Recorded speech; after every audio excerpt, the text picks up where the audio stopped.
Drama serial हमारी कहानी की क्लिप शॉट में आप देखने जा रहे हैं कि फिजा जब अस्पताल में बासित को देख लेती है तो फिजा उससे पूछती है कि तुमने तो कहा था कि तुम्हारी सिर्फ एक बीवी है, तुम्हारा तो एक बच्चा भी है, आखिर तुमने मुझसे झूठ क्यों बोला था।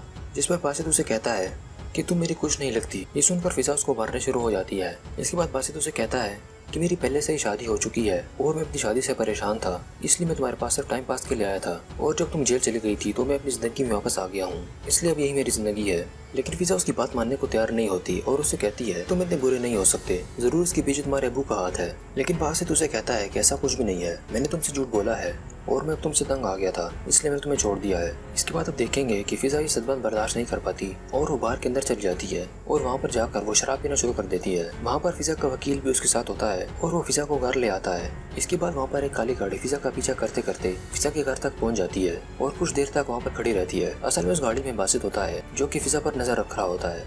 इसके बाद अब देखेंगे कि ज़ैनब को उस गाड़ी पर शक हो जाता है और वो कहती है कि मुझे पता था कि उस गाड़ी के अंदर कोई बैठा हुआ है और वो किसी का पीछा कर रहा है। इसके बाद वो गाड़ी वहाँ से चली जाती है।